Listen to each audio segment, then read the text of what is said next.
Police officers are widely regarded as amongst the most highly credible of eyewitnesses, but if they encounter anything unusual that could be considered paranormal, they risk professional ridicule if they dare to reveal their otherworldly encounters with things that should not exist, but do. The following are two stories about police and paranormal encounters, where in some cases they have come across cases that go way beyond what would be a normal day on the job. Virginia. Roanoke is a city in the Blue Ridge Mountains of southwest Virginia, where the city has many historic buildings. It is a medium-sized town with the usual type of crime problems, typical of its size compared with other towns across America. At the time of the unusual incident, the following police officer had been serving on the Roanoke Police Department for 27 years and had retired in 2002 as a detective sergeant. In the mid-1980s, his partner was an officer called David Ragland, and they worked on burglary detail, where they patrolled in uniform in an unmarked van. It was very early in the morning, shortly before sunrise, when they spotted a vehicle moving slowly through a neighbourhood. Suspicious, they decided to follow the vehicle, believing it was possibly casing the houses. However, the driver must have sensed that they were onto him and drove off at a fast speed. They quickly called for a uniformed car to pull him over. Even though he was reaching speeds of about 70 miles per hour, they continued to follow him and keep him in their sights as they followed in their unmarked car.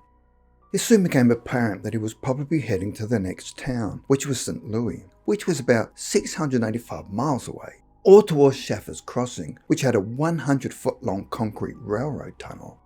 They were concerned about pursuing the man at such high speeds, as a desperate man will do desperate things and push his vehicle to dangerous speeds, endangering other traffic. But all of a sudden, the pursuit came to an abrupt end when the driver appeared to lose control of the steering and in a moment of panic had slammed the vehicle straight into the concrete archway. Both he and his partner were approximately 200 feet behind the speeding car when he crashed into the archway. They could only look in horror as the now destroyed vehicle had been lifted about 2 feet into the air.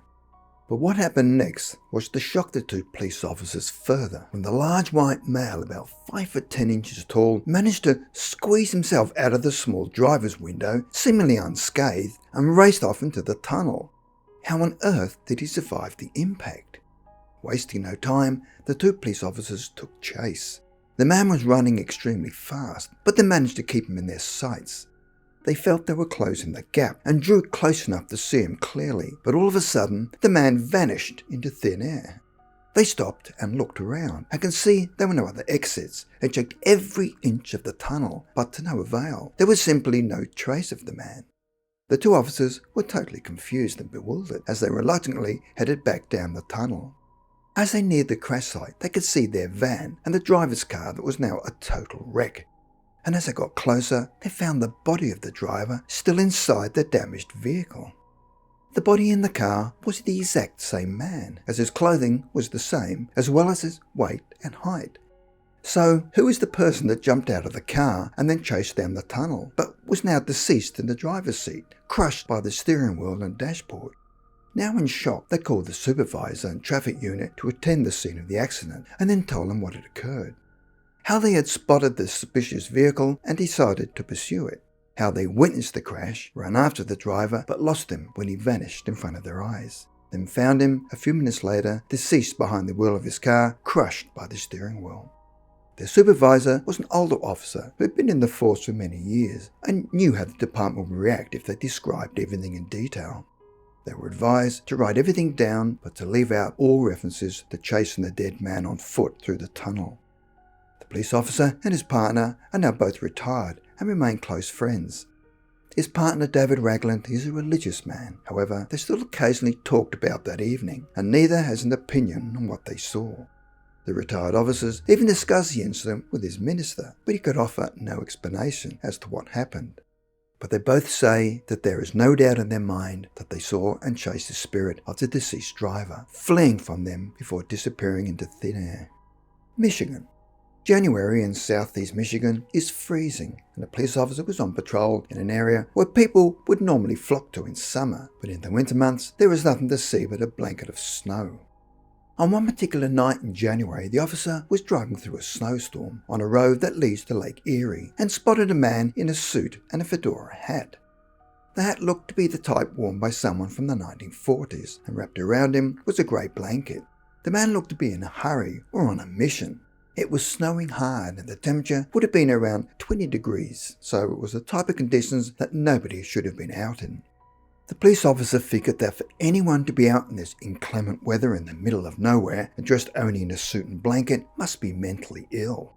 The officer notified dispatch that he was going to make contact with the lone walker and drove slowly up next to him. As he drew closer, he was now close enough to see more detail of what he was wearing. He quickly looked down to switch on the alley lights, and when he looked back up, the guy had vanished, and when he looked around for him, he was nowhere to be seen. Not suspicious at this stage, the officer figured he must have fallen down somewhere and got out of the car to look around for him. After walking around the car and the surrounding area, he found no sign of him. As it had been constantly snowing, he looked around for footprints, but there was none to be found. The last thing on the officer's mind would have been that the missing man suddenly vanishing would be anything out of the ordinary, and given the terrible weather, it was now a possible rescue mission. He immediately called for another officer to assist him.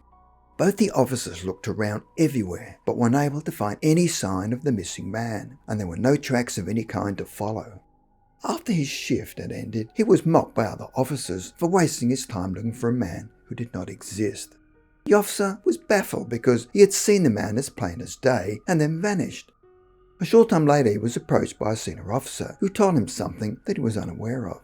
He said the road that he'd seen the mysterious man on is notorious for paranormal activity, and there were many officers who avoided the road after dark. Apparently, from the 1940s up to the 1960s, the mob used to dump bodies down there because it was the nearest unpopulated area from Detroit, and it was common for them to wrap the body in a rug or blanket.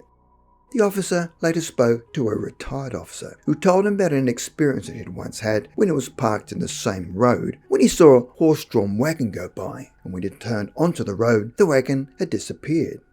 But the incident did not happen at night, but in the middle of the day. The officer always believed that ghosts were meant to look blurry and transparent, but the man, it seemed, was clear and could see every detail of him.